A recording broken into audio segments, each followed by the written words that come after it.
Salutare și bun venit! Acest video este despre Sonos Beam 2, un soundbar pe care eu l-am și îl folosesc de aproximativ 3 săptămâni și pe care l-am ales după o grămadă de timp de cercetare, având în minte deja faptul că îmi doream un sunet potrivit atât pentru filme, seriale în mare parte, dar și pentru muzică atunci când era cazul.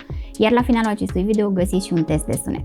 Dar revenind la soundbar, eu îmi doream să fie unul alb ca să potrivească în setup-ul casei, dar îl găsiți disponibil și pe negru, cu un design discret și modern care se integrează fără să atragă atenția în mod excesiv.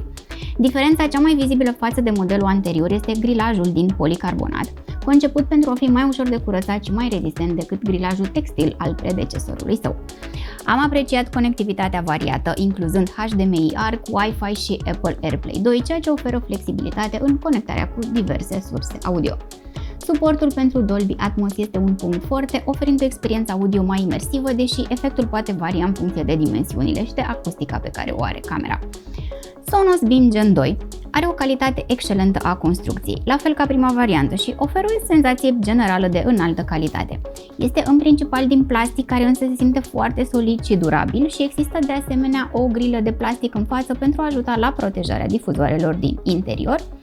Și avem și piciorușe în partea de jos pentru a-l menține tot timpul pe poziție.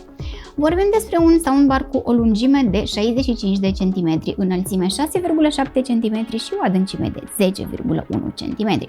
Și în partea din spate lucrurile rămân simple și clare. Veți găsi un port HDMI, unul Ethernet, un buton de conectare și intrarea pentru alimentare pentru o configurare super ușoară.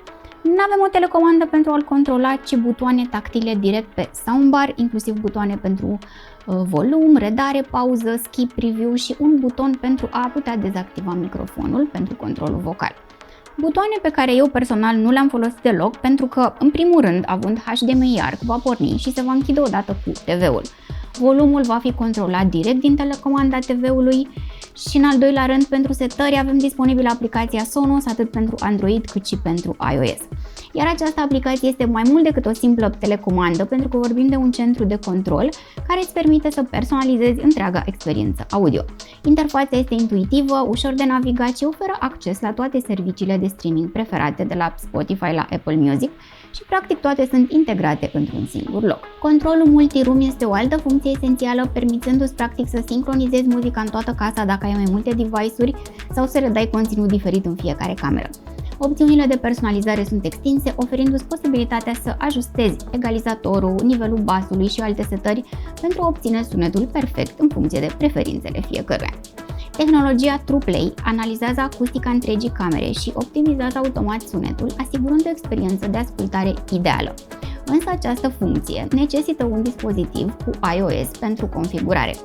Însă utilizatorii Android pot folosi în continuare ajustările de bas și înalte pentru a-și modifica sunetul în funcție de camera în care se află, fără să aibă parte practic de acest proces automat mult mai ușor. Cât despre sunet, căci la urmă este cel mai important, Sonos Beam Gen 2 oferă o experiență audio îmbunătățită, mai ales prin adăugarea suportului Dolby Atmos. Această tehnologie încearcă să creeze un sunet tridimensional, oferind o senzație de spațialitate. Dialogurile sunt clare, avem un aspect pozitiv pentru vizionare de filme și seriale fără niciun dubiu și oferă un sunet destul de echilibrat, cu medii clare și înalte bune. Claritatea vocală este foarte bună, acest aspect fiind și unul dintre punctele forte ale acestui soundbar și de asta l-am și ales. Testat cu o varietate de conținut, de la filme de acțiune la thrillere și SF-uri, mie mi se pare că impresionează prin modul în care canalul central redă dialogurile cu claritate și profunzime, evidențiind detaliile sonore subtile, care nu se aud la multe alte soundbar-uri din aceeași categorie de dimensiuni.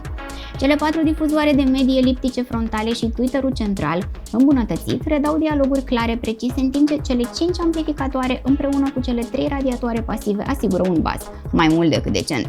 Nu este un bas care să vibreze în piept, dar e mai mult decât suficient pentru a umple camere de dimensiuni mici și medii. Însă știu că poate fi limitat pentru cei care preferă un sunet mai robust. Însă eu sincer îmi doream un sunet clar, nu un bas puternic care să bubuie și să-mi ia din dinamica audio a mediilor și a înaltelor. Dar bineînțeles, dacă vrei și un bas puternic, puteți să adăugați oricând un subwoofer pe care îl cumpărați separat. Și cu aceste caracteristici în minte, am să vă las să vă bucurați de sunetul pe care îl oferă în diverse scenarii. Iar dacă aveți și alte întrebări despre el, pe mine mă găsiți ca de fiecare dată în secțiunea de comentarii. Vă pup!